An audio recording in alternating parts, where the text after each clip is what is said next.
So hi, Christopher, head of Pollinate Trading. You know us, pollinatetraining.com, very systematic traders, right? I met Itamar, or I started working with Itamar last year. And personally, let me just say, I was looking for a coach for a very long time, for many, many years. And for some reason, all of the coaches that I kept stumbling into were very good about telling me to do more breathing and more yoga and, fill my cup. I've been meditating. I got taught meditation when I was 14 years old. So I just do it. It's just a natural practice for me. So that wasn't the sort of thing that I actually wanted or needed in life so much. I needed somebody to really call me on my shit. I didn't want to just be regular. And as everybody always says, not everybody, but a lot of people always say, why is that guy so successful? He's a bumbling idiot. And I'm over here, reading massive amounts of books and blah, I'm so smart. Why is he having the success that I'm not? I got that line I read that line or heard it from Itamar, and that just knocked me over. That was the thing. And then Scott, who a lot of you know, had a webinar with Itamar, and I was up in the mountains. My wife sends me out to the mountains for a week every handful of months to go and run trails and think. And it was Itamar's podcast, Itamar and Dr. Emil here, their podcast. And I just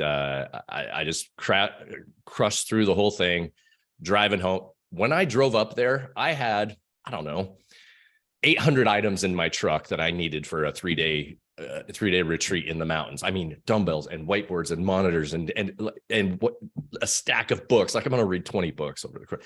I got back and I was like, okay, all that's gone. I need one thing. And it was just like, I got on the phone with Emil and started working with Itamar. Now I'm going to juxtapose all that on one thing. It's amazing that so many people are here right now, right after this PPI report where the market just went straight down. And it's the very beginning minutes of the stock market. And the thing I really want, so many of us are probably just ready to excited and ready to go. The reality is we're systematic traders. We don't care about the reaction. We don't care about all those things in the market. We trade the way it's supposed to be traded. And, we let those emotions disappear, just kind of stay out. Well, not disappear, but they don't take over the trading desk. My amygdala trader, my monkey trader named Trevor is not allowed to trade at my trading desk. Only Chris is allowed to trade at the trading desk. And that's who shows up to trade right now. And with that, I hope that was brief enough. I want to introduce you to Itamar. So first off, appreciate it, Chris. Chris and we met originally in October when we started working together. I did a webinar, I think similar to this for Scott's group, and that's kind of where we came in touch. And I think it's a very serendipitous time because before we got on, I was chatting with Chris and he was saying, oh, there's this big report right now. The stock's kind of going down. And I know people are going to be very emotionally volatile right now. And they shouldn't be, because that's not how we're doing things. And the goal of what we're going to be doing today is really figuring out, like how you said, the amygdala and all that, figuring out what's going on. Why do we sometimes not do the things that we know we should be doing? Like, what's the difference between what we know and what we actually do, and how we can bridge that gap so we can see more success? So the way we're going to kind of run this today is that I'm going to run you guys through a bit of a presentation and a workshop combined, and then we're going to open up the Q&A. And when we're opening the Q&A, Dr. Emil here, for those of you guys that don't know him, he's the co-host of the podcast. He's also a part of our business, and he's going to be just helping making sure that everything's really smooth and shuffled so we can get through and help as much people as possible.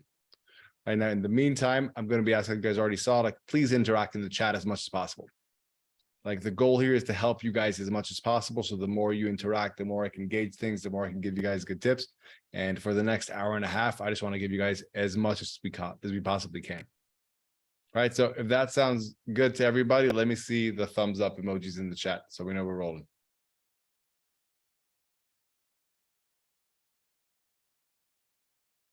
Awesome. We got thumbs up flying everywhere. All right. I'm going to share my screen and we're going to get rocking, guys. All right. Let me see S S's in the chat to know that you can see my screen.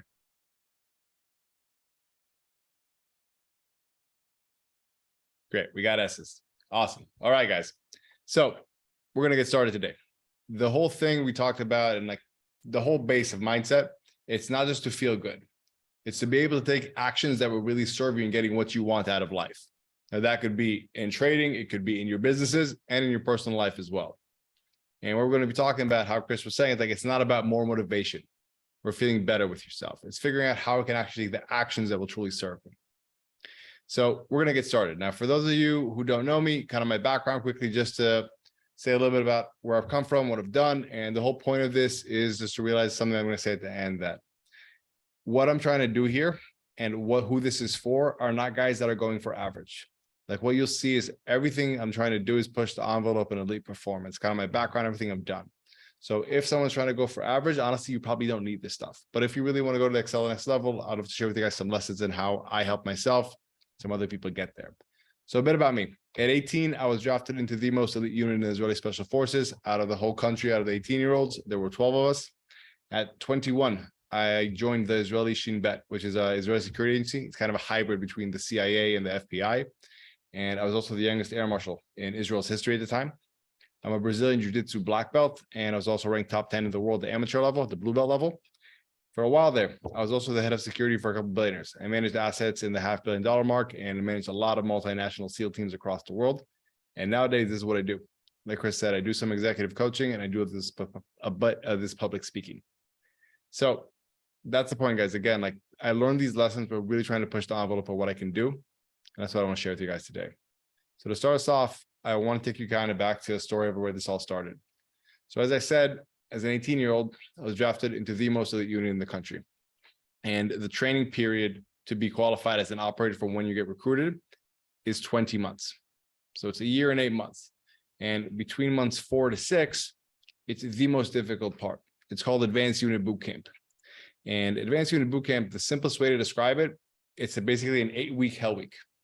You're constantly sleep deprived. You're underfed. They keep messing with you, telling you when you're going to eat, when you're not going to eat. You're exhausted physically and mentally and emotionally. And on top of that, your body just starts falling apart after a couple of weeks. Like the skin off your feet is literally peeling off. The skin off your sides is peeling off from all the gear chafing you. You kind of look like a shawarma. That's how we would joke about it. And everybody just becomes miserable and irritable. And my situation was that towards the very end of it, the last week of Advanced Unit Boot Camp, on the last day, it started to rain really hard.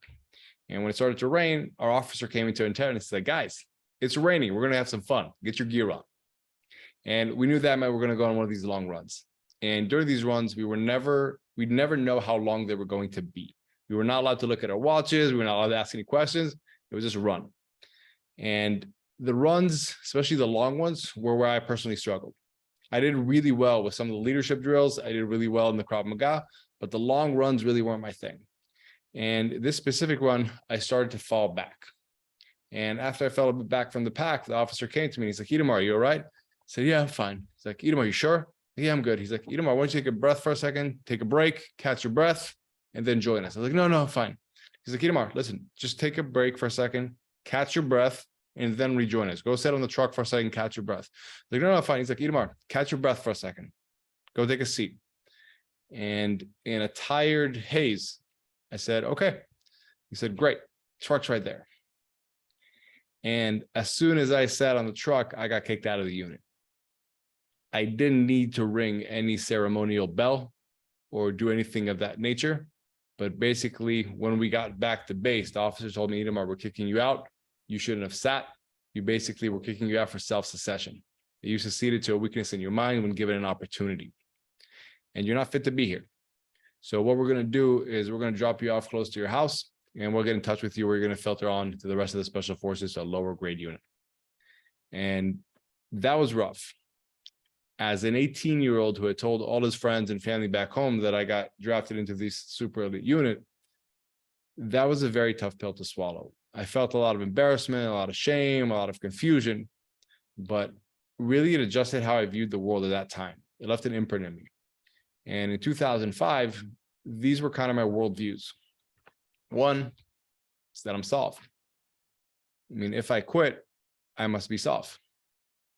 And if I got kicked out, that also means that I'm a failure. And as an 18-year-old, that stung.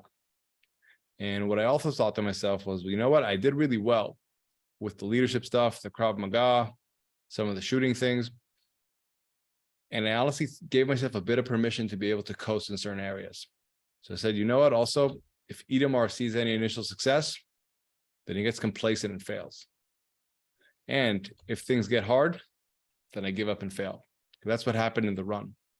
Now, mind you that I was not able to give any context to the situation to say this happened at the end of advanced unit boot camp in the most elite unit. No, it was just like Itamar's soft, Itamar's a failure.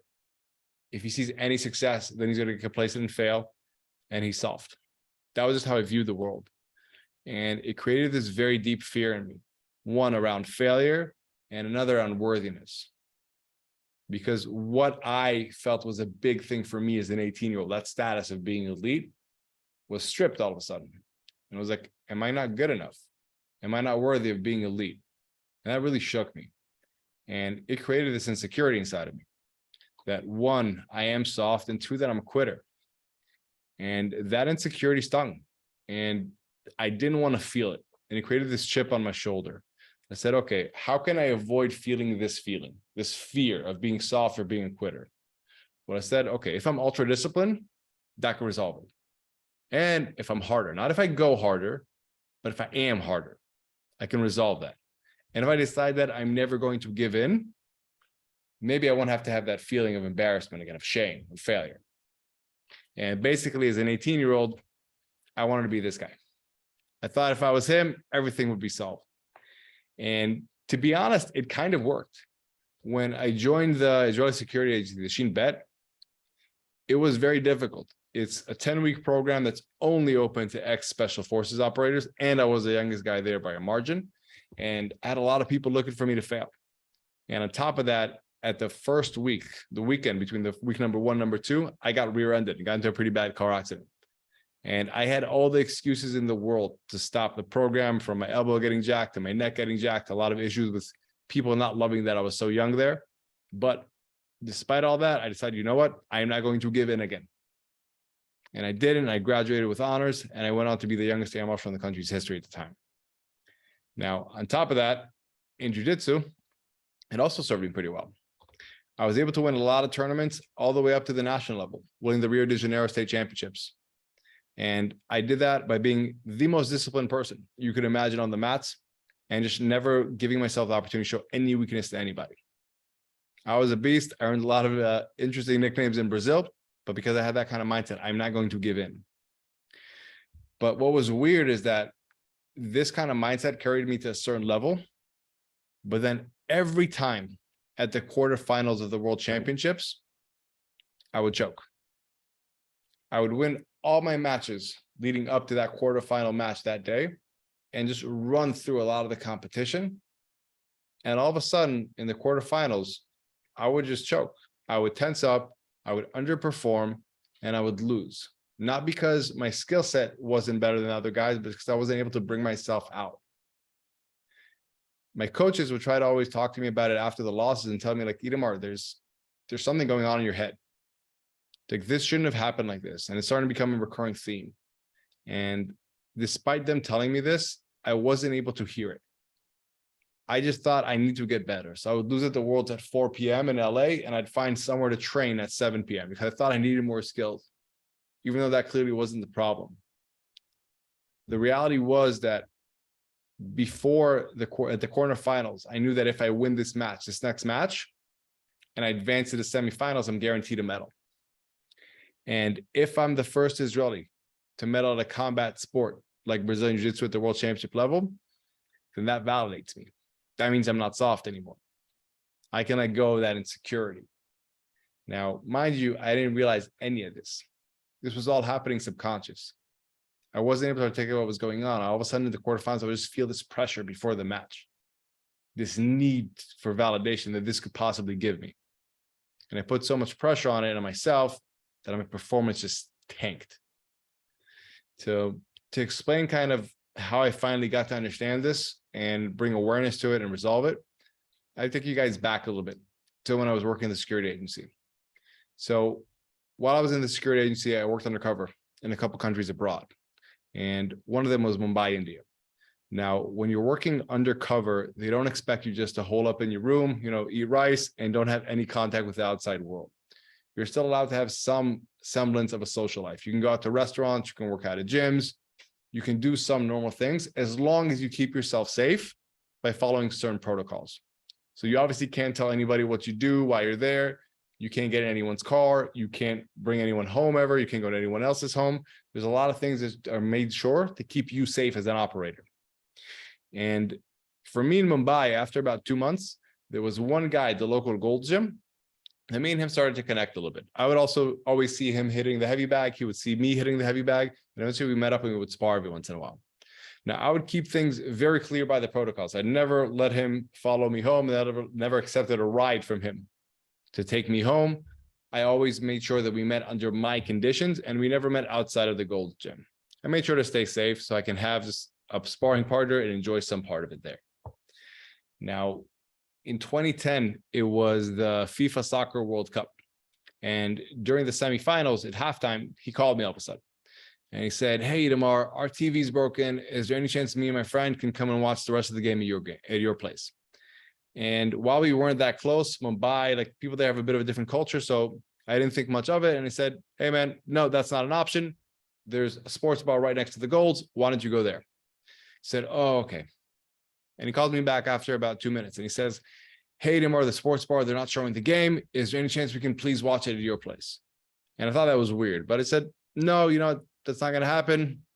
Have a great night." And he called me again after another minute or so. And he says, "Itamar, please, we're really desperate to see the game. Can we please come watch it at your place?" And I said, "No, it's not going to happen." He's like, "Itamar, please, like we're right downstairs from your place anyway. We're on your street." And as soon as he said that, I feel like the hairs in the back of my neck tingle up. And I looked at my flatmate, who was also an agent, and I said to the phone, like, "How do you know where I live?" And there was a bit of silence on the other line. And after a couple of seconds, he fumbled and he said, "Oh, you told me once." And I obviously would never, ever tell him that. And he had blown his cover right now.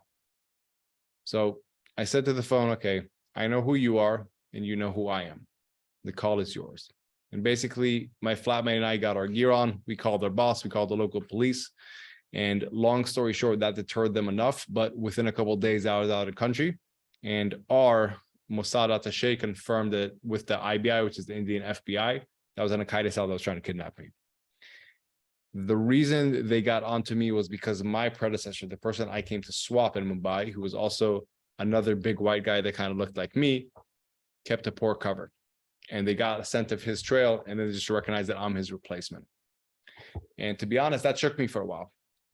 I tried to compartmentalize it, but it shook me.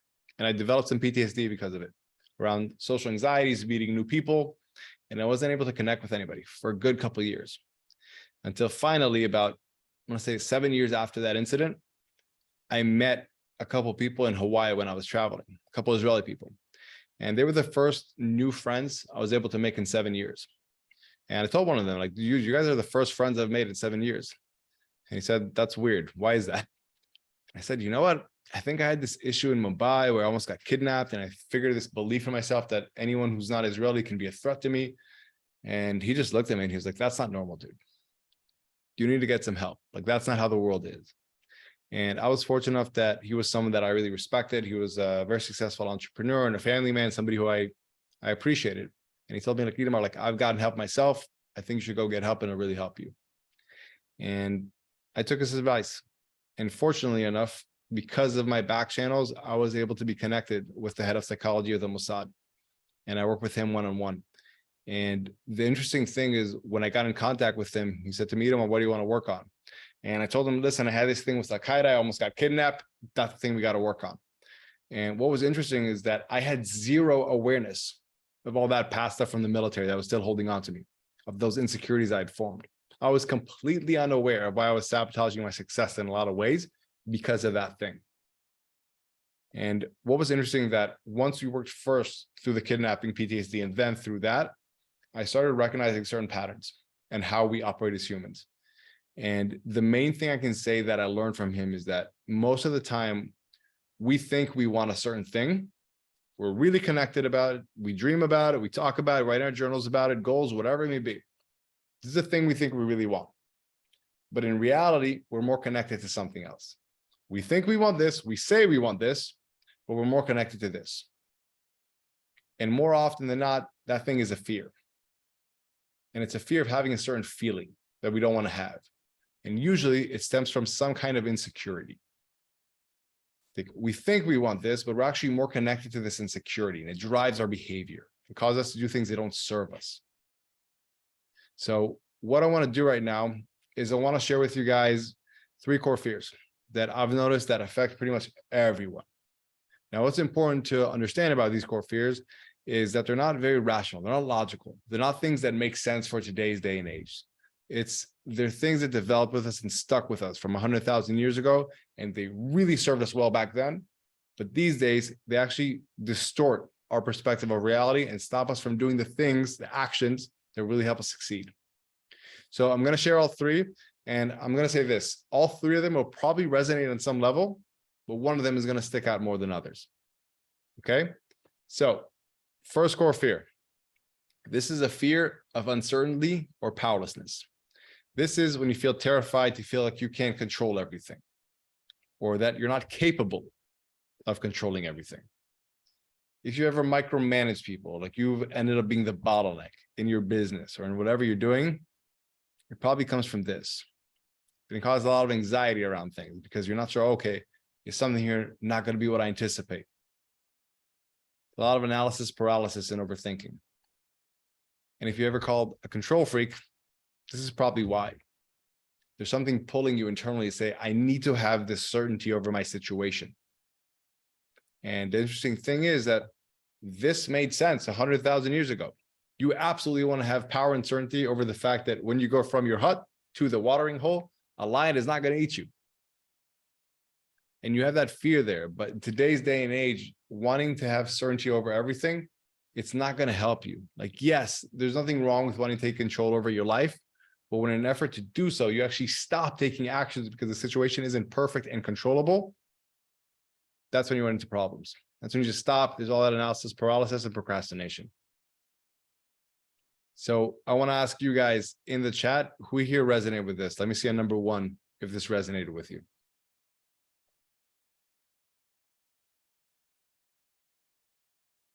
We got some ones from Paul, from Emil, from Brett, from Mark, from Nissis, from Tony, from Chris, from Robert. Great. Awesome, guys. So we're going to move on to fear number 2.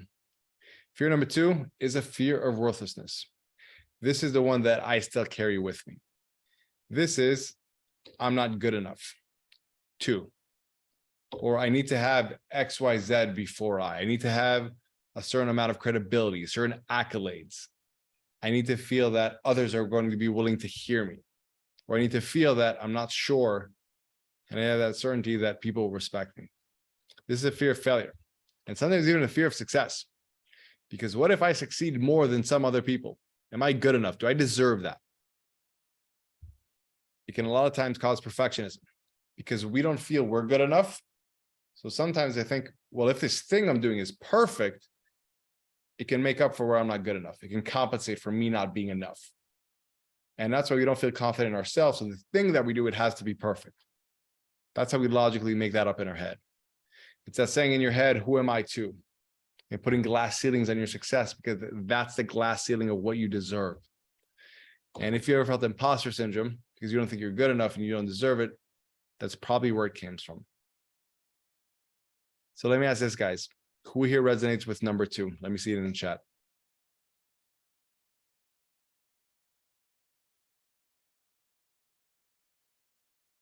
Awesome. We got a lot of people. So this is the thing, guys. Like when you're dealing in trading, there's already so much volatility there that if you're not aware of your emotions, especially around these things, it can really hijack you. Like especially how Chris is saying, you guys are supposed to be trading with systems, not with your emotions. If you're not aware on these pulls, they can really take you in the wrong direction. So I want to talk now about fear number 3. And this is the one that nobody likes to admit that they have, but we all do. This is a fear of abandonment. This is, what if he or she or they leave me? Or I could never do this or that because of what they might say or think about me. Now, the funny thing with this one is that we have this fear of he or she or they leaving me. And we think that in our head. But usually when we think about what will people think or what will they say, we don't even know who these they are. It's this ominous fear of the tribe rejecting us. It's not like we can say, oh, I know John, Dave, and Chris are going to say this specific thing about me if I take this action. It's this really deep survival need to be appreciated by the tribe. And we don't really know who this they are. And that's a dangerous part. It doesn't make any sense. This is what will people think if I fail? Or what will people think if I succeed? Especially more than they are. Are those people who are my friends, who I grew up with, family members, whatever it may be, are they still going to accept me if I succeed more than them? Are they going to think less of me? They're not going to approve because they're going to be jealous, whatever it may be. And the weird thing with this, all these fears, and especially the fear of abandonment, is that out of a fear of others not abandoning us, we end up abandoning what we really want. There's a way to cope. So we abandon our dreams. We abandon new business ideas, new product ideas, new ventures. We abandon investment opportunities. Because again, what if they fail? What do people think about me? Well, honestly, sometimes what if they succeed? Am I good enough to handle that? Am I worthy of that? And a lot of times, both in the personal and the business life, we abandon ourselves by staying way too long in relationships.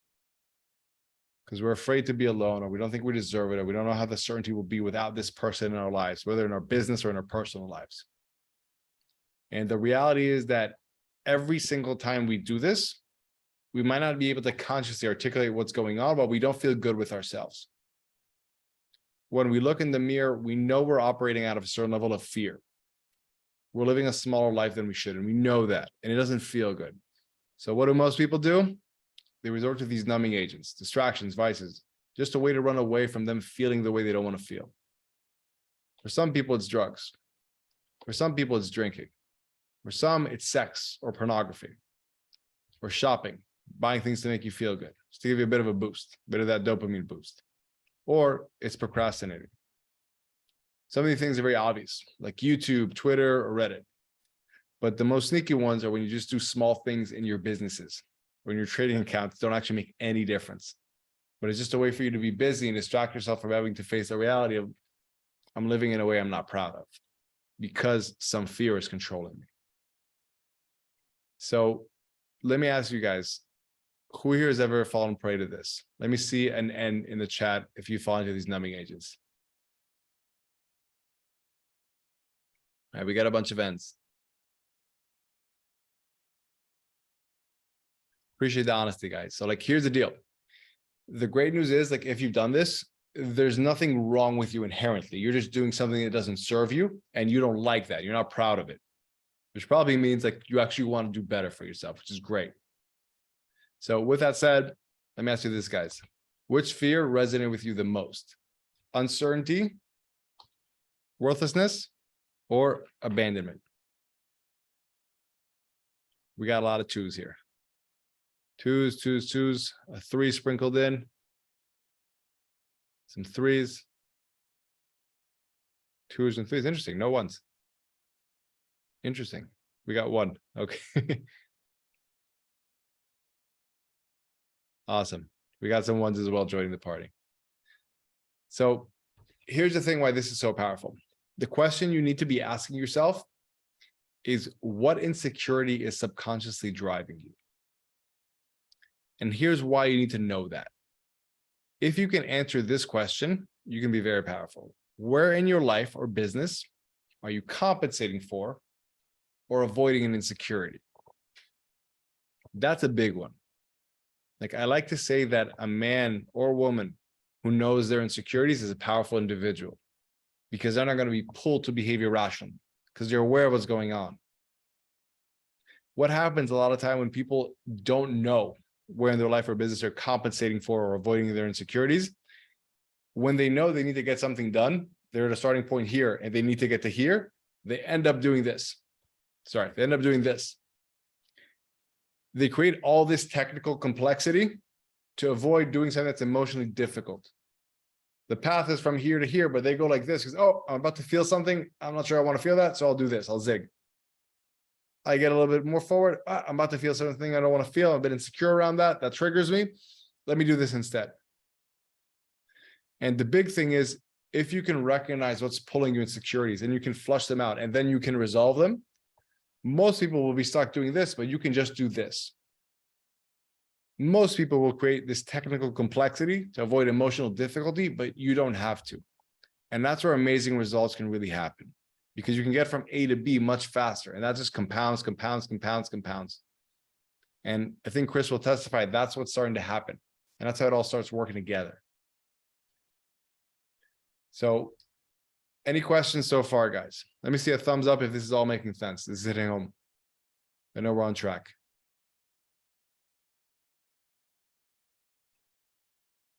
Awesome. We're getting some thumbs up. Great.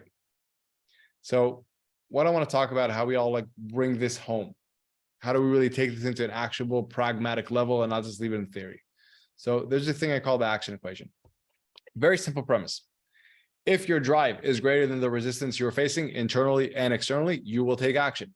If the drive is less than or equal to the resistance, you will not take action. Pretty clear, right?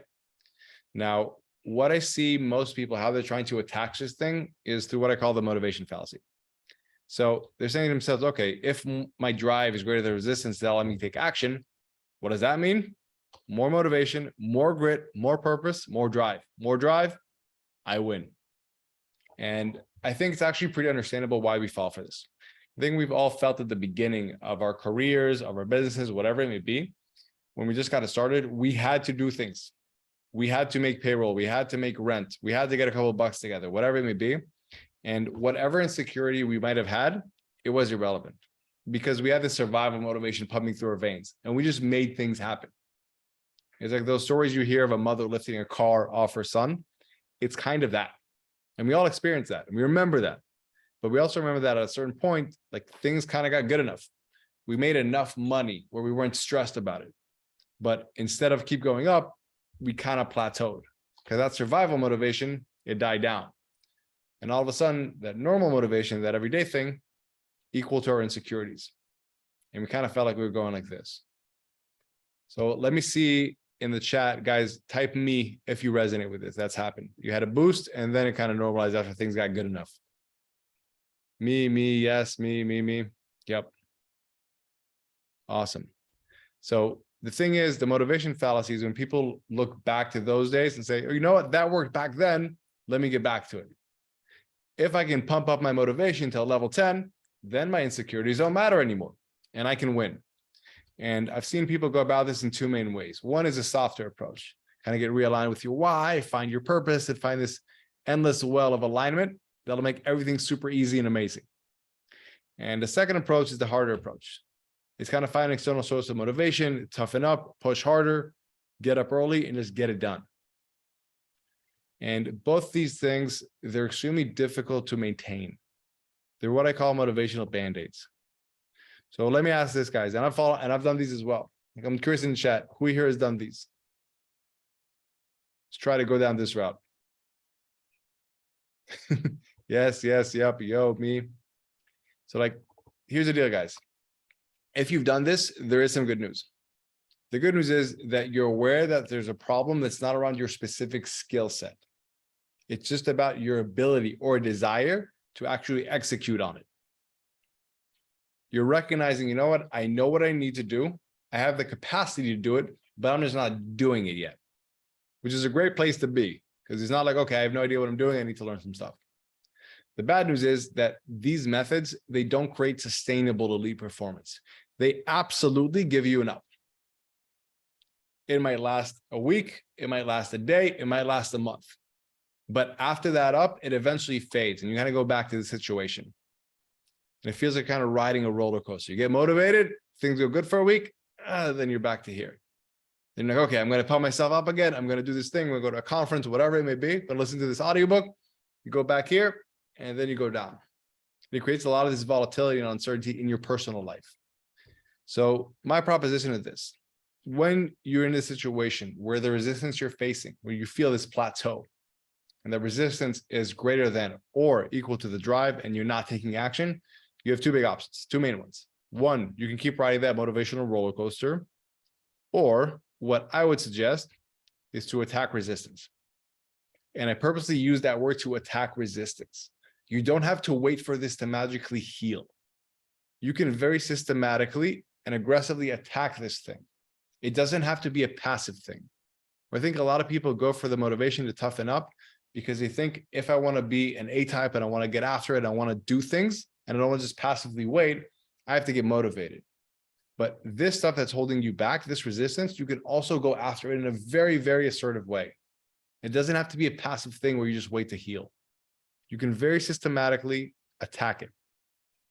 And there's this quote that I love by Colin Chapman, who's the founder of the F1 team at Lotus. He says, to add speed, add lightness.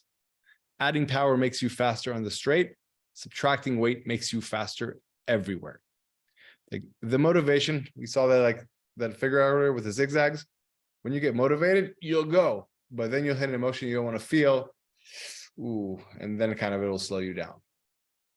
Subtracting weight, though, like subtracting those feelings you don't want to feel, those insecurities, there's just less of those zigzags. And even when you do meet them, you're like, okay, you know what? This is a feeling that I'm okay with. I'm not that insecure about being soft or quitting or not being worthy enough, or possibly somebody judging me. It's like, okay, somebody might judge me. It's not actually the person I really care about.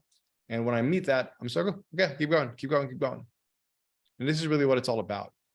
What you want to do is, when you're in this kind of situation, when things are equal, if you can resolve the resistance you're facing, even on a mediocre day, you just have level 5 motivation, you will still take action. And beyond that, even on days where you're not motivated because you didn't get a good night's sleep, somebody kept you up, something happened, whatever it may be, you got a level 2 motivation, you will still take action. And that's what creates sustainable elite performance, not a peak that's followed by a valley, but a sustainable performance.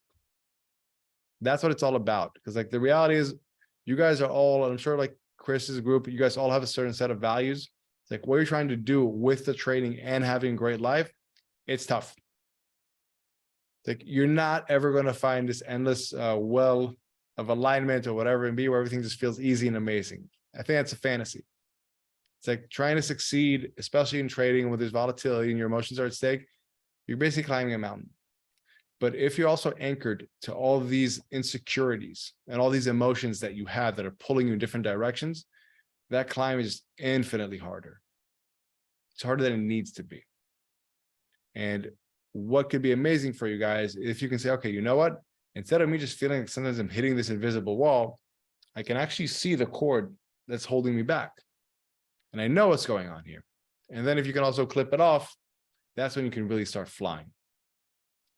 So with that said, here's what I want to say. Like, why do I preach so much about focusing on this part of the equation? The question I love to ask is, what's the more intelligent thing to do if you're trying to go further and faster? If you're in a car, 1, press harder on the gas pedal or put the handbrake down. Let me see in the chat, guys. What do you think? A or B? Handbrake, B. B's. We got mostly B's. So it's B, guys. It's like you don't want to burn everything out. The reality is, if you have the handbrake up and you're trying to rev your car, it's just an inefficient system. And pretty much all of us can see that that's not the right thing to do with our car. But maybe it's also the wrong thing to do with ourselves, to try to push through and just overcome and overpower whatever we have internally. It's like, yes, that might sound sexy, but it's actually not efficient. It's not an effective way to go about things. And for me, when I work with the head of psychology of the Mossad, that was a very fascinating thing for me to understand. That he didn't try to create some kind of flow state for me to like power through when I feel these emotions or whatever it may be. He was like, let's figure out what's going on with you. Now let's resolve that, so that when you need to take the actions, it's not exhausting. You don't have to pump yourself up to do the things that serve you. There's just less friction for you to need to move through. And that's why things become easier. It's like removing this internal resistance, it's sustainable. Because again, you don't have to pump yourself up and then you get exhausted. Pump yourself up and get exhausted. You just have less to work through. It's also going to give you a better life outside of business and outside of trading. And here's what I mean by that. even if you can power through certain emotions, you can suppress them for a little bit, hold them in so you can stay focused. You're creating a pressure cooker on some level. And those emotions are going to vent out somewhere. It could be on your family life. It could be on your friendships. It could be on your health. But trying to hold these things in, it's like trying to hold your breath forever. It's just not a good long-term solution. Like, yes, there's absolutely times when we just put our heads down and do things, but that cannot be a long-term solution. It's not sustainable. And it's going to vent out somewhere in your life that you don't want to have it. And on top of that, because I know a lot of people think, well, what if I lose that chip on my shoulder? Is that going to harm me? Actually, no. Surprisingly, this stuff can create and usually does create better performance, both in the short term and in the long term. And to explain that, because I know a lot of people are really afraid of letting go of this stuff because they think, well, my performance is because I have that chip on my shoulder and I have that need to prove myself or to prove something. There's this concept called the performance pressure bell curve. And it applies to everybody. Some people are in different spectrums of it, but this concept in general applies to everybody. So basically, there's a certain amount of pressure that causes performance to go up. This is when you're really excited about something. It sounds awesome. You're into it. You're doing it for you. And then there's a certain amount of pressure that causes your performance to dip when it becomes too much. Where you're dreading something. It's not like, oh, wow, I'm excited to get it. But it's like, what if I don't get it? What's going to happen? What is that going to mean? And it's basically when you go from this place of internal purpose where you really want something and it's exciting to this feeling of internal pressure. Like, what if I don't? And what Chris was saying, this is how it flows with your amygdala. Like when your amygdala starts like feeling threatened, and you're saying, well, what happens if I don't achieve this? That's when performance starts to dip. And what I would like for you guys to do is to be able to be on this side of the bell curve and avoid this internal pressure part that is caused most of the times because of fears, doubts, anxieties, and your insecurities just pulling you in the wrong direction. That example I gave from the Jiu-Jitsu World Championships, that's what would happen to me. Up until the quarterfinals, I was free to just do my thing and I enjoyed it. All of a sudden, the quarterfinals, that I need this validation. And what will this mean if I don't win? Am I actually soft? Was all this hard work for nothing? That's when the pressure just way too much and my performance tanked. So let me ask you guys, who here has experienced this? And it could be something from all the way from trading to when you tried to talk to somebody who's attracted from the opposite sex when you were younger, and instead of just saying what you need to say, all of a sudden you felt too much pressure and you froze. Got a bunch of yeses. Awesome. This is an interesting thing, guys. I think for me, when I learned about the performance pressure bell curve, it was very interesting because I always thought that like more pressure, more diamonds, but it's not true. It can get to a point where we put too much pressure on ourselves and it's not helpful. Not that it's not helpful, it's counterproductive. It's harmful. So with that said, here is what I've seen why most people avoid, again, this part of the action equation, attacking the resistance. It's like most people think that this stuff is fluff, woo-woo crystals. Like you just kind of got to heal yourself and that's the only path. Or go take an ayahuasca trip or do decades of therapy. And the reality is that I find that's not true. It's like if you're just trying to heal all your emotions in the world, maybe that's what's needed. But if you're trying to take actions that will give you the life that you want, you can be a lot more specific. And like Chris will attest to this, like once you get clear on, okay, this is what I want to accomplish. This is what needs to happen in order for this to be accomplished. And then what possible things are getting in my way, you can get very clear on what's actually the roadblocks, what's actually the constraint that's stopping you from living the life that you want. And like the reality is that, guys, this stuff does not have to be fluffy. It does not have to be just like woo-woo, just sit back and let it heal. You can approach the stuff in a very systematic way and very aggressively and very quickly resolve the things that are getting in your way of having the life that you want. If you're focused and you don't want to just like sit there and just talk about your feelings, but you're doing this with a goal, with an end goal in mind. And there's this quote I love by Carl Jung. He says that until you make the unconscious conscious, it will direct your life and you will call it fate. And it's basically this, what we said, like you think you want this, but you're more connected to this. That's what he meant. That until you recognize this thing you're connected to, these emotions that are anchoring you down, they control you. But the moment you kind of shed light on those blind spots or that invisible wall you feel you're hitting, and you can figure out this is what's going on here, and you can start chipping away at it and resolve it, that's when you fly. So a question I want to ask you guys that might sting a little bit is this one, to give you guys a bit of like a reality to see like, where am I on the spectrum?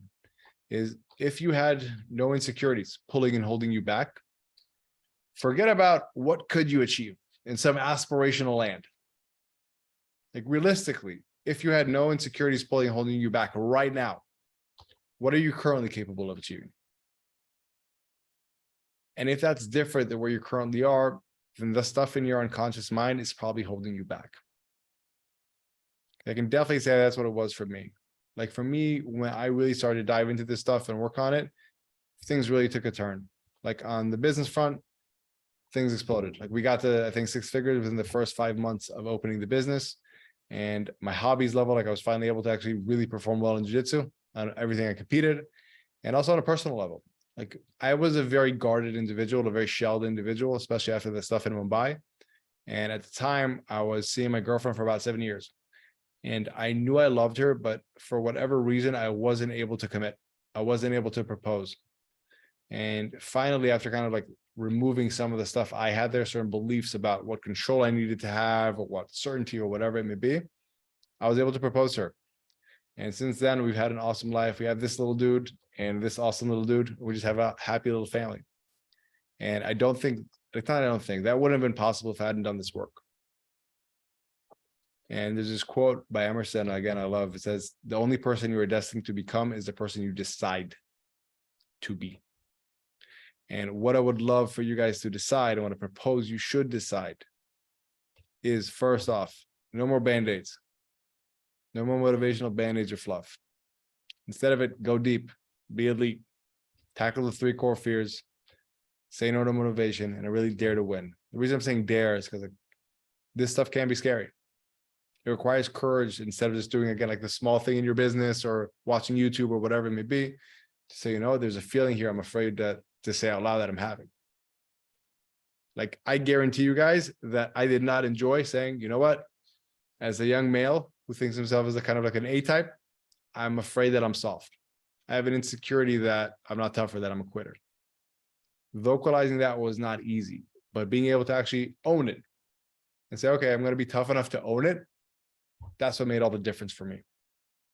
So I want to explain kind of how, again, you get results with this kind of stuff. Because again, we're not just trying to heal everything and have everything be magical and amazing. So let's look at it from an inverse perspective. There's 3 things that I've seen really kill people's success. 1, not having a clear end goal, not even knowing where they're going. If you don't know where you're going, you're not going to get there. 2nd is a lack of effective path. So people don't know how to get there. They never figured that out. They never put in the time to actually figure out, okay, what do I need to do? And finally, if somebody knows exactly where they're going, they know exactly where to get there, and how to get there, but they're weighed down or held back because of internal blocks, it could be mental or emotional, they're still not going to take action. They can know where they're supposed to go, how they get there, but they can't bring themselves to take those actions because they're so connected to this stuff. No results. So basically, like, you have to have clarity on things. You have to then figure out what's the effective mindset of the kind of person who would get to where I want to get to. And this is a big thing. Like, let me ask you in the chat, guys, who has ever done these kind of exercises of like, what's your top values in life? Who has ever done that?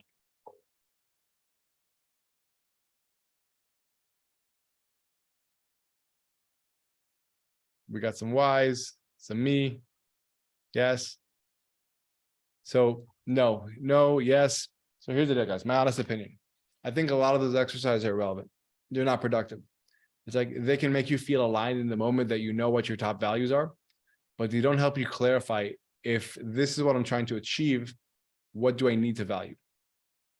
How would someone need to start thinking and behaving in order to achieve this thing? Because once you have that, you're clear on exactly what you want. And you're clear on how should I behave? What are the rules that I should follow in order to get this? But you're still not able to follow them. That's when you know you got to work on your emotional fortitude, on that confidence and courage to take action. Does that make sense, guys? Summed up if this makes sense. Awesome. And again, like, you guys are welcome to screenshot this or whatever, but this is the process that I see works for people. It's like, first getting clarity, not on what you want, Most people think, what do you want? Oh, I want a house. I want this. I want that. I want this amount of money. It's not about that. And I'll say why. First off, all of these things, at the end of the day, they're meant to get you a feeling. Why do I want a house? And this is funny because I can feel secure. I can feel accomplished. I can feel like I'm a good provider. I can feel loved. So what you want to do is actually inverse that and figure out first, how do I really want to feel in life? Some people it's accomplished. Some people it's cared for. Some people it's appreciated, respected, whatever it may be. Then from there, you actually reverse engineer the opposite way. Okay, what needs to happen to facilitate those feelings? What do I need to do at an external level to get what I want internally? And then instead of just leaving that on a vision board, you set that as a standard. This is what I want. This is what I'm going after. This is a line that I'm not going to dip below. I'm going to hold myself to it. And after that, like we said, you figure out if this is a line, this is how I want to live. What values do I need to start adopting? What clear rules should I live by that will make sure that I'm living up to these values? And then do I have a system to follow these things? And then finally, like if you're not doing the things that will make you, like you're not 10 out of 10 on your rules, that will lead up to these values, that will lead up to you getting what you want, that will lead to you feeling the way you want to feel, then you got to figure out what emotional block is possibly there. Because once you figure that out, then you say, okay, now I need to resolve this. And then I can also have the tools to bring up this, like whenever I feel this kind of roadblock, this invisible wall, I know how to go around it, go over it. And from what I've seen with people, like when they lock these things in place, they get some amazing results. And I want to share some kind of results for people. Like, honestly, this is just to prove a point that this stuff is possible very, very, very quick. Like if you just put the work in, you get some amazing results very quick. So one of the guys I work with, his name is Ben McAdam. He went from 5K a month to 500K a year. This was I think this was an under 10 month that he went from this to this. Hernan, he 10x his retainers for his agency. They grew massively. And he was able to do a lot of things in his personal life as well. He had this fear of like, maybe he's not good enough. And he just wasn't able to see himself for who he was. The moment he removed a lot of those constraints, those emotional blocks, things went bananas. For Ray, he's on his way to an 8-figure exit, sorry. Again, because he didn't believe himself enough to really double down what he was good at. Scott, like some of you guys know, went from 10K a month to 3 million in 1.5 years.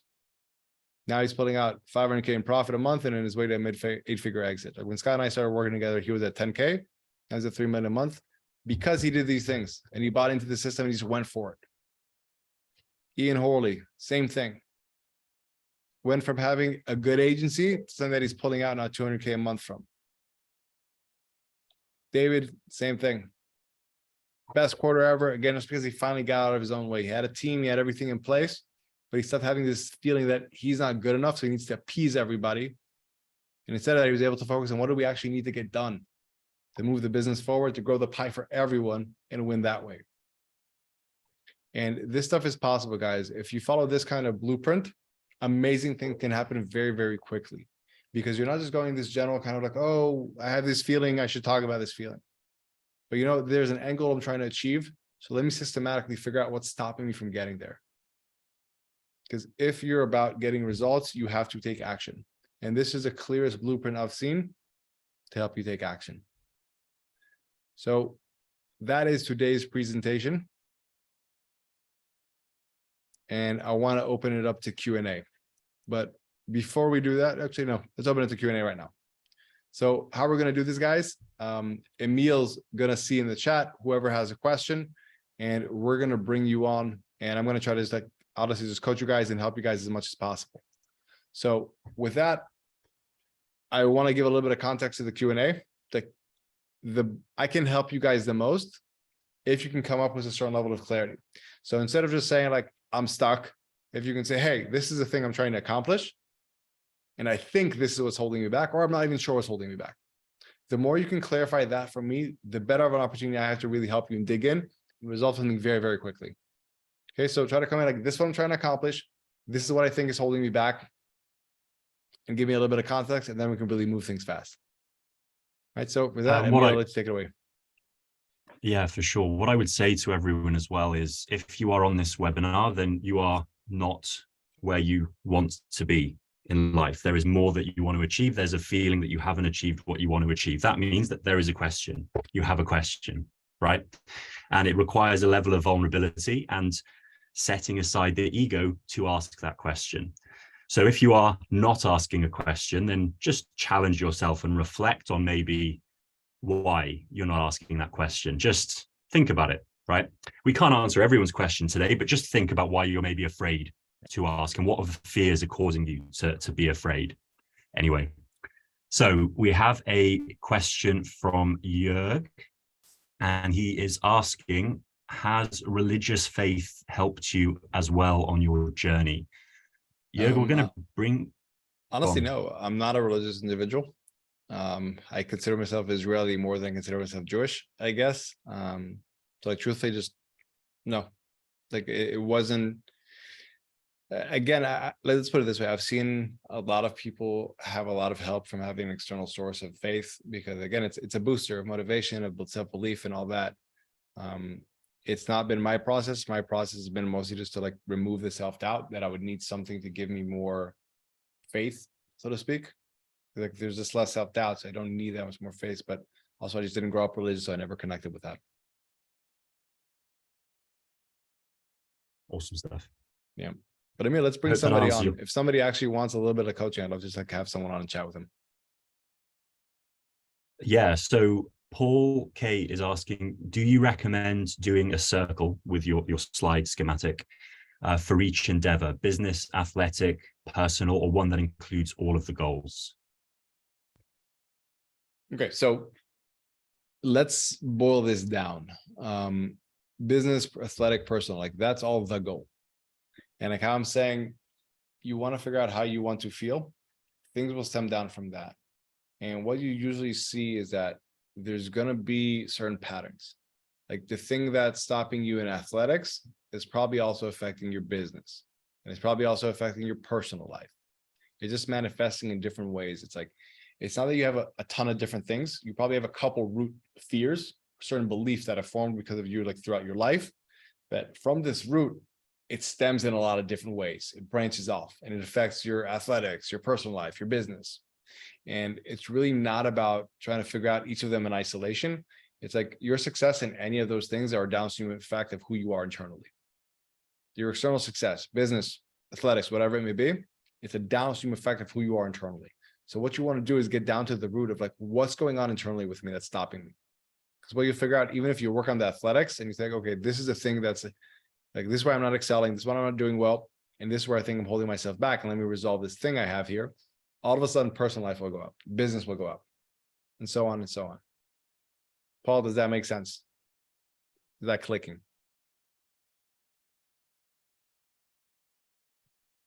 Yes, he's saying that is very true. It's a core issue. Great. And that's the thing. It's like what I said about the whole, like, you have to go deep if you want to be elite. It's like you have to get down to the core issue. And most people just try to talk and like gloss over this thing because it's not comfortable to say, like, oh, I'm procrastinating a little bit on this, so I just need a better time management system. But like, if you have a fear of failure because you're thinking, okay, if I try to do this thing, people will judge me, and that's why you're avoiding this, a time management system isn't really going to be a patch. It's not going to help. But like, the more you can get honest and get down to the core issue, the bigger of an impact it will have, and the longer it'll last.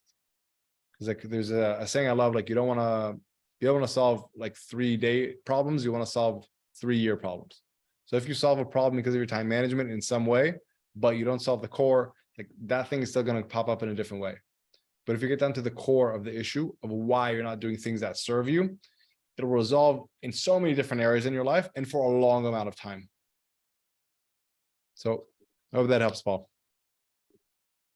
Yeah, and just to add to that, the first, there's going to be multiple layers to this onion, and the first step is to resolve the biggest one, getting in the way from getting you to your goal.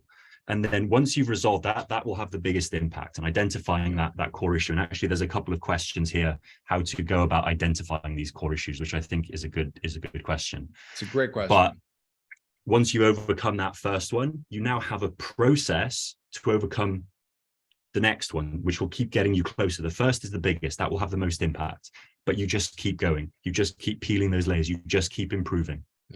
So I want to tackle this one. Like, how do you go about identifying these core issues? they reveal themselves if you do the work up front. So this is the thing. If you're just sitting in this kind of vacuum and you're saying, what's my core issue? That's a difficult one. It's a very difficult one to understand. Just pull out of air. But if you do the legwork of clarifying what you want and what you need to, so like everything is extremely clear. You know exactly what you need to do to get what you want. You're very clear on it. It makes sense to you. You're excited about it. Like everything should be working, but for some reason you're not. Then you can stop and say, what's going on here? What is this fear that I have behind this? Like, I'm afraid that if I do this action that I know I should be doing, then there's going to be this negative consequence. Because here's the deal. The core issues, like we talk about insecurity and fear. Fear is just a belief that something is likely to cause you harm. It's just a belief that something is likely to cause you harm or endanger you. And a belief is just something you have to, belief is just something you hold true to be, that you hold to be true for you. It's not science, it's not gravity. So the moment you're hitting a block where you're not doing the things that you know you should be doing, you can actually have like, what's the belief here? What's my fear here? And a simple fill in the blank sometimes is, I am afraid that if I do this, then this bad thing might happen. It starts to reveal itself. That, oh, I know I'm supposed to be trading by my system, but I'm afraid if the market had a bad dip and I don't immediately do something, then I'm going to lose money. And if I lose money, my loved ones aren't going to care about me. They're not going to respect me. They're not going to love me. And we go down these mental loops. Does that make sense, guys? Greg, Antonio, is that clear? And say if it's not, because we'd much rather bring you Yes. on, because if you aren't clear, there are other people out of the 47 people here who aren't clear. So we can go deeper and explain this, because this is the fundamental question. And I just as a general, guys, I love to be challenged. So like, please feel free to challenge me here. If I'm not making something clear, I'd love to make that better. Any other questions, Emil, that you Awesome. see popping up, like big themes? Yeah. So we have Jeff, who has asked, my main problematic pattern is I bend my own set rules rather too often. How clearly have you defined your rules, and how confident are you that they're the right rules? First off, let me ask that. Let's bring Jeff on board. Can you bring him on as a panelist? Let's chat. Yeah, let me.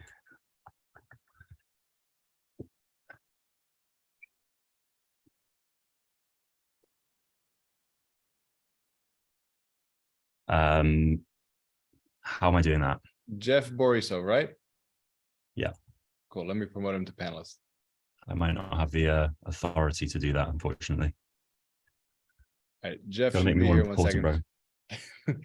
Jeff, can you hear us? It's yes, man. Are you with us? If you could unmute and put your video on, that'd be appreciated. Just a second. Hi, Itamar. Hey, Jeff. Nice to meet you, man. Hi, nice to meet you. Hello. Thanks for taking up my question. Pleasure. So here's my question So- for you first. How confident are you that these are the correct rules that you should be following? On a scale of 1 to 100, how confident are you that these are the right things you should be doing? I think you got me from the first place. Less than 50%. Okay. I think I should focus on setting the correct rules. Yeah. So that's the thing. It's like, if they're not something you actually know logically that's correct, there's no way to know if you have an emotional block or not. Because you're just logically like, well, this isn't correct anyway, so I shouldn't do it. If you were to say, and this is like, I'm talking to you, Jeff, but also to everybody here, guys. If Jeff, for example, was to say, you know what, these are the exact right rules, like Chris nailed these in with me. I know this is the right thing I'm supposed to do, but I'm not doing it. Then we can say, okay, there's probably an emotional thing there. But the first step is to recognize that logically, is this the correct thing to do? If you're not confident in that, then you got to go backwards. You figure out, you got to work on your rules and get clarity on them. Because the reality is, if you're not confident in them, you're not going to do anything with them. Does that make sense? Okay, that makes sense. Maybe one follow-up question.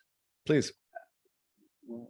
Which framework should I apply and figure out that this is the correct rule, or this is making the correct feelings, or pushing me towards the correct feelings? This is in regard to trading or in regard to life in general?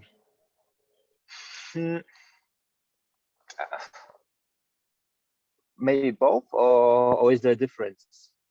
I'm just trying to get context. So Okay. a simple trick I propose that can be very helpful is that sometimes we don't want to give ourselves the rules we know we should be ascribing to ourselves because we're like, well, that's difficult to follow, or that's not going to make me feel nice to follow. And we put all our kind of biases on this stuff when we do it. And a simple thing you can ask yourself is, if somebody else is in a similar position to me, if they wanted to achieve what I'm saying I want to achieve, what would I tell them their rules should be? And what you'll see is just detaching that from yourself and asking that of a different person, so to speak, this imaginary person. All of a sudden, you're able to figure out, no, it's very simple. They should be doing X, Y, Z. That's very clear. So there's that saying that if somebody else came to me with my exact set of problems that I haven't been able to resolve my whole life, I'd set them straight in 30 minutes, easy. Because I don't put myself into it. So the first thing I would ascribe to you is to say, first, like ask yourself, if this was somebody else that wanted to achieve this, what were their rules? What should their rules be? Does that make sense? Does make sense. This pushes me towards the framework which I heard in one of your podcasts. I applied the regret minimization framework, so to speak. I think of myself in the future and would I regret my prior behavior. But think about it even this way, man. Detach it from yourself entirely. Because with your friend, you still, myself in the future, I still have my fears, my stuff. But just objectively say, okay, if I met somebody today, met him for a cup of coffee, know him somehow through a mutual friend, and he told me, hey man, this is what I want to achieve, this is where I'm at. What would you recommend they start doing? Straight up, give me some examples. What do you think you would tell them, hey, this is what the stuff you need to start doing in your life? What are rules? So what are rules? Being loyal to yourself, to your family,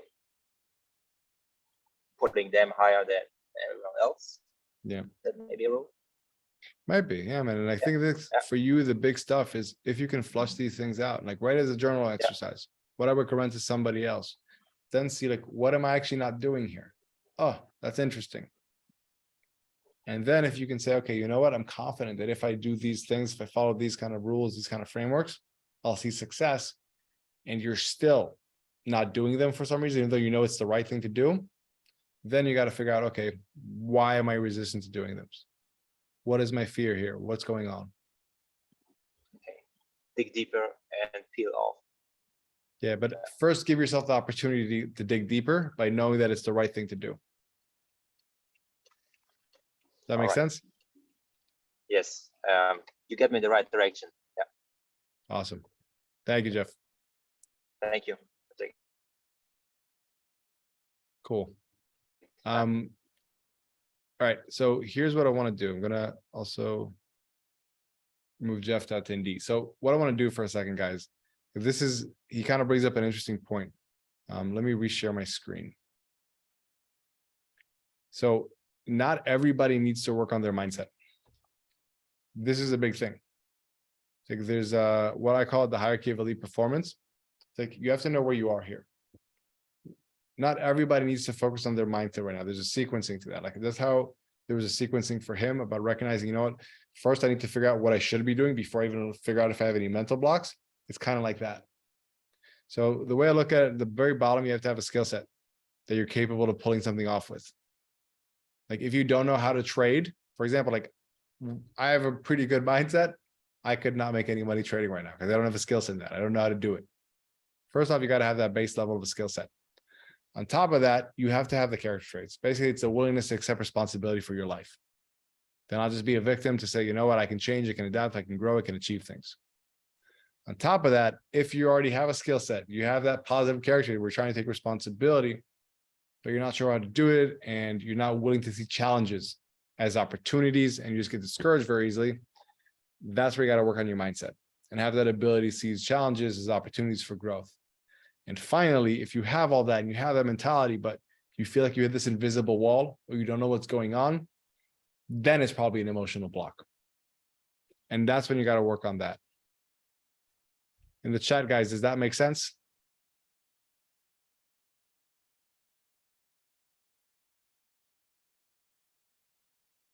Yes, great. Yeah, we've got Right, yeses and- and thumbs up. Yeah. So Chris, let me ask this. Is it okay if I present them kind of the arena of what we do? Awesome. All right, guys. So here's the thing, the big question that I love to ask. I think somebody said they already heard this on the podcast. Is someone else with your exact skill set or worse achieving more than you are right now? It's a pokey one, huh? Because here's the thing. It's like, if you can say yes to that, then what's going on is not a skill set issue. It's probably a mindset or emotional fortitude issue. And that's what's holding you back. If somebody else with your exact skill set or less is doing better, then you're not going to learn more skills. You got to work on your ability to execute on these skills. And as Chris was saying in the beginning, that's what our program is all about. It's an the Arena Mindset Accelerator. We have some traders in there. We have a lot of entrepreneurs. We have a lot of really high level people. And the point of the accelerator is, again, to work in a systematic fashion on these things. Like you guys see, there has to be a result to this. It has to get an end goal. And what we do in the accelerator is we first get you clear and confident on the most effective path so you can conquer procrastination and overwhelm, really achieve the financial freedom that you want, but doing it without burnout or frustration, because you're not going all these loops. You can just go from A to B and not waste so much energy and time on it. And the reason I think this is so important, honestly, is because it's not about the external result. Like I said, it's about the internal thing. It's so that you can really have a true sense of pride and fulfillment because you know you're not playing small. You're doing the things that serve you. You can live an inspiring life, have authentic and meaningful relationships because you don't bottle all that stuff in and then unleash it on someone. And again, you can resolve all the fear, anxiety, and self-doubt that could be nagging at you. Basically, how you can really avoid regret or guilt about holding yourself back and living a mediocre life. Like, that's what I am so proud to be able to do in the world. And I'm so appreciative of it. And the problem I've seen is that, again, like sometimes even if you have the best plan, it's not going to make change because you have to take action on it. And the reality is that we all need some level of accountability, support, and guidance to achieve a full potential. Like when I wanted to be great at jiu-jitsu, I moved to Rio de Janeiro. I went to train with a 9-time world champion and what was then the best jiu-jitsu gym in the world. I was like, you know what, if I just show up here, I'm going to get a lot of things done. And that's what I would love for you guys, to be able to succeed. And instead of doing this, again, to simply do that. Because that can be your unique advantage. Like if you already know what to do, and most people in the world are doing this and going into their mayhem, and you can do this, you can win. That's clear, right, guys? If everyone's doing this and you can just do that because you're not avoiding all of this stuff with you because of your emotions, it's a giant advantage. Now, I know some of you guys, I'm going to preempt this. I know some of you guys are going to say, but this work is hard. And Chris and Emil, I'm sure they can attest it. Like, that is hard work. But like, the truth is, guys, regret is infinitely harder. And you trying to go up that mountain being tethered to your insecurities, it sucks. But it's extremely rewarding to get up there, guys. Like doing this work, being past it, it's amazing how rewarding it is. Not just from like the external, the money comes and all that, but from an internal place. That's what's really amazing. Now, what we do with the program is, because here's the reality. You could try to do this alone, figure it out yourself, ask if I'm working on the right thing, who can I talk to this to, or spend the time and effort, what to do, what podcasts to listen to, what books or blogs, and then actually ask yourself, will I actually do it? Or what I would love to invite you guys is to do it together. The reality is you are the sum of the 5 people around you. And if you have elite people around you working on this, you have a high level, high value community of people that are trying to get to the next level, it makes it easier to succeed. And the whole point of this is that we take ownership of your success, Emil and I. It's like you show up, we make sure you get what you need to see success. Like how you saw with some of the guys here, just coach them, hey, that's not even your problem. You don't need to worry about this. This is where you currently are. Just having somebody be able to have that oversight over you, say, this is the problem, you solve this, we move on. That's how you grow.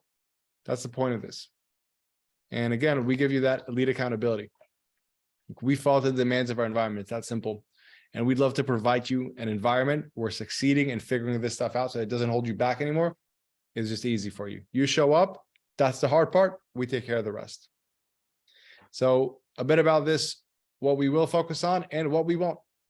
So what we won't focus on in this program, it's not one of those going for shallow, quick wins that you get to get this, that you get that, let's show up in the first week. It's none of that nonsense. I know a lot of coaching programs, I like that's not what we're focusing on. Like how Chris was saying, like you need to breathe a little bit more, you need to meditate a little bit more. It's not that.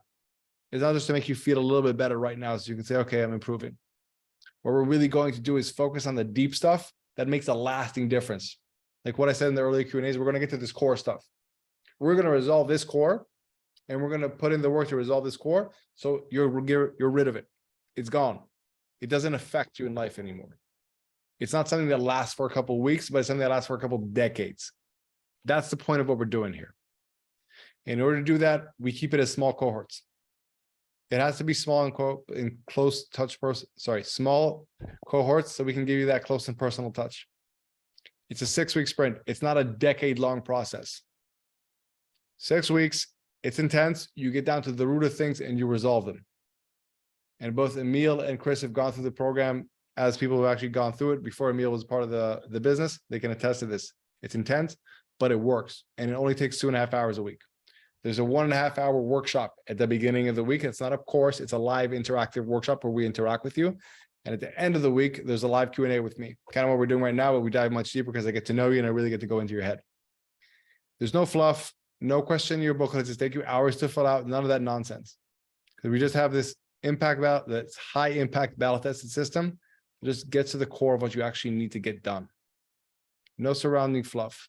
And the whole point of it is, again, to give you sustainable elite performance. Something that lasts for decades and gets you results. This is important. It doesn't just make you feel better, but it actually gets you results, clear and tangible results. So with that said, like, I don't like to fluff around. I don't like to have any shadows or mirrors or whatever it may be. So I want to be very upfront about it. The investment is $9.5K if paid in full. There are split pay options. It starts the next one on March 13th. But already next week on the 21st and on March 6th, we're doing some pre-arena calls for prep for all the guys that join early. We're doing live calls with you guys to get you rolling, to already get you in a very positive state. There's 100% money back guarantee. Like the way we work is everything has to be a win-win-win. If for whatever reason, the program is not the right fit for you, it didn't get you the results, you would get 100% money back guarantee. And we have not yet had one person ask for this guarantee after having 100+ people go through the program. Because we also make a good job of filtering. Like Dr. Emil, he's the one who runs the onboarding. He doesn't onboard everybody, guys. It's not about trying to sell anybody into this. It's about creating a community and making sure that everyone's a fit. And Chris can attest to this. It's like the community there is a big thing. This is something that we have to make sure this will really help you. Like that whole hierarchy, Emil knows how to spot people. Like, is this actually going to get someone the result? Can we hand on our heart, say, this is going to be amazing for this person? That's why we offer this guarantee, to make sure in all ways. But on top of that, I want to give you guys a discount as Chris's group. So anybody who signs up by the end of the week, we're going to give you guys $500 off. And I know Chris also has some stuff for his inner circle that I'll talk about with them, but this is for everybody. This is kind of a thank you to me to Chris. I appreciate Chris. And again, what I want to say in all this, like there's again, 100% money back guarantee, 100%. And the way we do that is we're going to make sure that you're a right fit. So if you want to book your seat, again, it's a 6-week sprint. You're going to access 2 bonus prep calls, and you have the 500 fast action discount if you sign up this week. You can go here to chat with Dr. Emil. Emil, can you pop your links in the chat, please? Or if somebody just wants to chat with Emil right now, you can also pop him on the chat, and he'll take you to the little side room, and you guys can chat and see if it's a fit. But again, like guys, there's 100% money back guarantee. We'll make sure that it's the right fit for you. We don't try to push anyone through the program. It's the program that we try to take people through and help them, guide them through, and it has to be a fit. Last thing I want to say, the truth about this kind of stuff. Like decades of conditioning will probably tell you to play it safe and be reasonable. And like the weird paradox here is a lot of the guys that have these fears of I'm not good enough, I'm not deserving, or I can't deal with this uncertainty, or what people say if this doesn't work. They're the guys who probably need this kind of stuff the most, but they're the most hesitant to pull the trigger. That's something to be aware of. Like calling your shot, it's not that it can be scary, it is scary. So I'm going to go for it. And betting on yourself and investing in yourself is scary, but also like succeeding in isolation is very hard without any help. But it's something I sign up all my newsletters with. If you guys see, it's like who dares wins. Like guys, I hope we've made it as clear and easy as possible that it should be easy for you to dare if this is something that kind of makes sense for you. There's 100% money back guarantee. We don't let everybody into the program. And just to make sure that whoever goes into this and is already taking that leap of faith with us, we can guide them the rest of the way. So that's what I wanted to talk about that. Emil's going to pop everything in the chat. But aside from that, I want to get back to the Q&A. So, before I rush into Q&A, does anybody have any specific questions about this, guys? Just to jump in while we're waiting for the questions, for those guys who asked about identifying the core issue, the arena is literally a 6-step process, taking you through identifying the core issue, from clarifying what you want to defining the person who is achieving that goal, the effective mindset that they hold, the values that they live by, the rules each day, the actions they take. And this is a granular process of saying, if I take these actions, I live to these values, then I have this mindset, then I'm this person, then I reach that goal. So that's how you identify the core issue. And then you look at what is stopping you in that moment, making the right decision, taking the hard choice that you've been avoiding up until now, the squiggly line, and why you're taking the easy choice, what the beliefs are which are holding you back. We flush them out, we identify them, we what's the word you use, Itamar? Falsify them, prove that they're not real, they're not science, they're not gravity. And then you start doing the reps, you have accountability. And then the magic of the arena, you can do this on your own. It's 10 years of therapy. The magic is in the small groups. You flush this stuff out, and Chris can attest to this. Like, you start with something very superficial, and then the next guy goes and they go a step deeper, and then you're like, oh wow, they went a bit deeper. And then the next guy goes and you go another layer deeper, and it's like, oh wow, someone just shared something, so deep. I can actually go a bit deeper, and things unlock. And then Itamar goes in a little bit deeper and says, hey, can I challenge you on that? Can I be honest with you? Or a lot deeper. I go in a lot deeper usually. Itamar goes in hard. If he ever says, can I be honest with you? He's going to go, right? He's going to unleash. So that is how you flush this stuff out. From a desire to help. That is important to say. And I mean, I don't know if I should say this, but his desire for you to win is greater than his desire for you to like him, right? So it may be that people think, wow, what a dick. And then actually it sinks in a few days, a few weeks later, and they're like, you know what, he was right. And then they'll come back and say, cheers, bro. Honestly, that was exactly what I needed. And that's happened. That's happened in the past. I want to caveat. Yeah, it's like, guys, like, if you're a part of the program, and honestly, like I said, like, we take responsibility for success. And if there's something that needs to be said that's uncomfortable, but I recognize this is important for your success and it needs to be said, I will make every effort in the world to deliver it in as kind of compassionate manner as possible, but we can't avoid a hard truth that needs to be said if that's what's getting in the way of your success. So with that said, I want to go back to the Q&As, guys, because I'm going to extend this a little bit. Chris, is it okay if we go a bit over? I want to get a couple more cues in. Awesome. So guys, if there's any more cues, let's do this. First off, if anyone's interested, you can just type in the chat, interested, and Emil will somehow get in touch with you. But aside from that, if you have any questions, type them in the chat. Somebody asked how often the courses start. We do it about 3 times a year. So after this one in March, the next one will probably be in July. I'm not sure. There is a question from Mangesh. My biggest losses occur when I'm not really thinking, because I'm so deeply involved in looking at price and thinking about how I could save the day. I just add more money to the account and most of the time lose it because I just forget to apply the rules I should follow. So it's similar to the applying the rules question. So it's acting emotionally. He says, it's almost like I'm too drunk to know what I'm doing. So let me ask this. Let's bring him on. I'm going to bring you on, Mangesh, and I want to chat with you. Mangesh, are you open to jumping on? Yeah, Mangesh Sawant. Okay, so let me just upgrade him to panelist.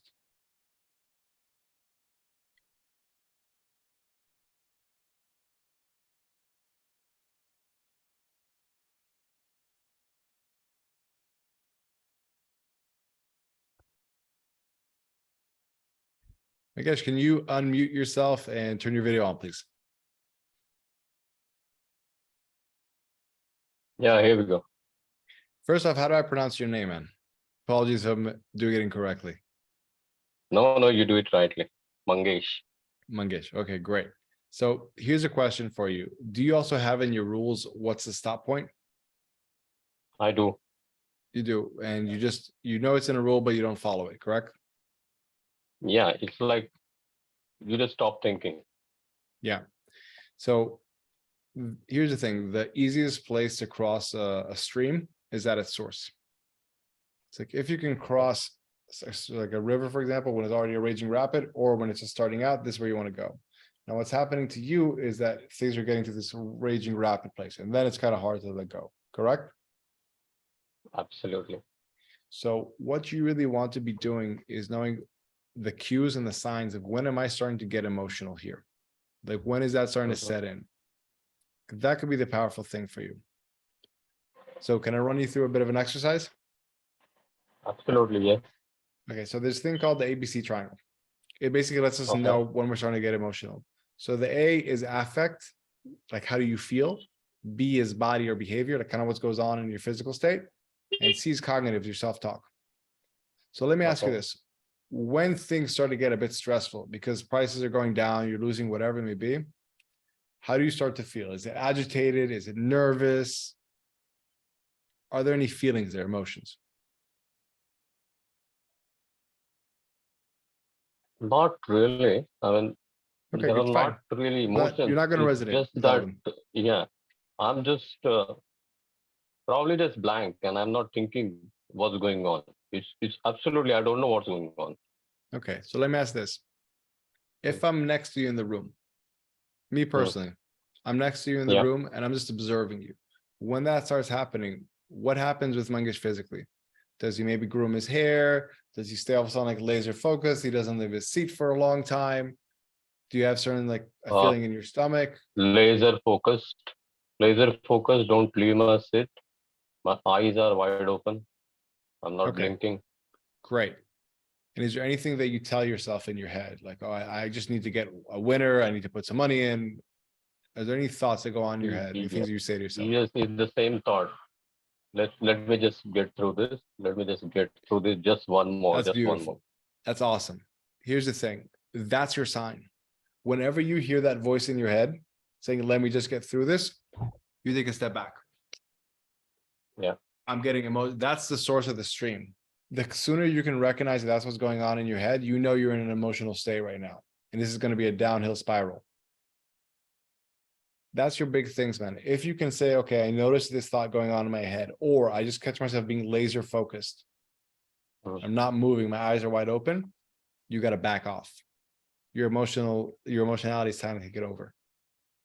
Mhm. If you can know that and recognize these are signs that I'm in a bad place and you respect those signs, you win. Now, the reality is probably the first time you're not going to catch it in real time. Afterwards, you're going to be, oh, I should have noticed that I said that to myself. Yeah. The second time, you might catch it a little bit after it's already not a raging rapid, but it's kind of midway. Like, oh, I'm saying this thing. Hopefully the third or fourth time, you're able to catch it quick and they'll get back up, do things the right way. And if you can do that, that's how you win. Is that helpful? Makes sense. Absolutely. Very helpful. Awesome. All right. Thank you, Thank you Mangesh. so much. Yeah. Pleasure. Thanks. Emil, do we have any other questions? That's it at the moment. Awesome. Guys, do we have any last questions before we log off for today?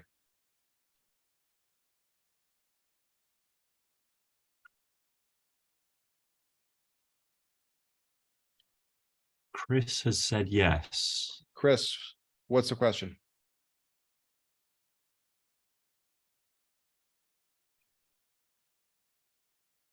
Chris, is that you, Chris? There's a couple Chris's Ah, here. What No, are but it's a guy. It's somebody with an amazing first name. I will say that. Yeah. Humbly, of course. A beautiful first name. Should I DM it to Dr. Neil? Hi, Chris, can you unmute yourself, please? Can you show your video? Sorry.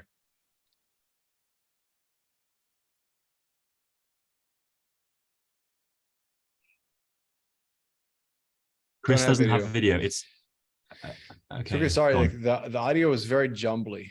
Can you try again? Let's unmute. Can you unmute yourself again and let's give it a try? Do I just DM it to Dr. Neil? Sure. If you absolutely. have, Yeah. you're welcome to DM me the question, or you can say it out.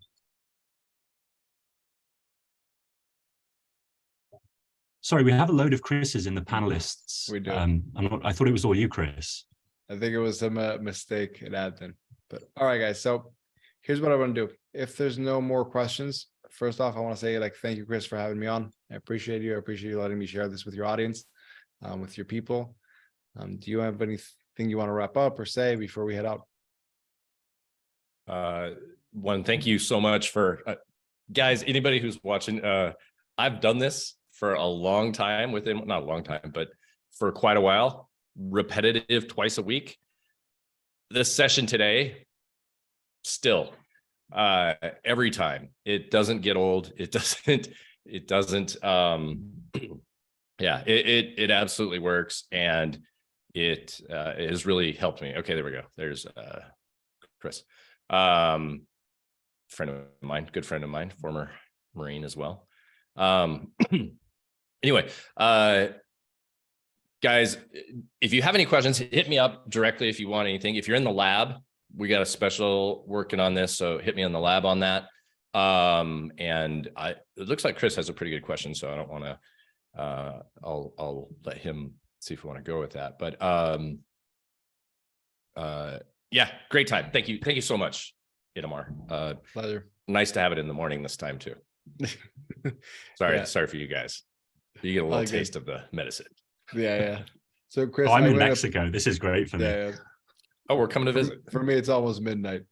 All right. So Chris, my apologies. It is, like I said, it's pretty late here. Hopefully I'll get you on the next ones. I can't actually see all the questions for some reason, so we'll get you on the next one, hopefully.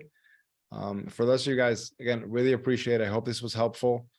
I appreciate a lot of you guys also just being honest and vulnerable, like saying, okay, this is a fear. Like I resonate with one, I resonate with two, I resonate with three. I really appreciate that. Like that vulnerability is key. I think most people, like there's this weakness paradox where they're so afraid of showing a weakness that they stay weak because they're not willing to actually say, this is a weakness of mine. I can expose it now, I can work on it. And I think a lot of you guys being willing to expose that and then work on it, that's what makes you really powerful. So I want to say again, like, thank you, Chris, for hosting. I appreciate it. And again, if any of you guys want to get in touch about this stuff, like, please do not feel in any which way intimidated, like someone's going to try to close me. It's not what it's about. And Chris will attest to this. He also went through the process with Emil and the onboarding. It's just about figuring out if it's a right fit or not for you guys. And if it is, and Emil says you guys are a good fit, you feel it's a good fit, I would love to see you guys inside the program on the beginning of March. And so I think aside from that, guys, we will wrap it up. Sounds good, Chris. All right. Thank you very much, guys. Awesome, Have guys. a great rest of your day. Thank you. Bye. Thanks, guys. See you on the lab.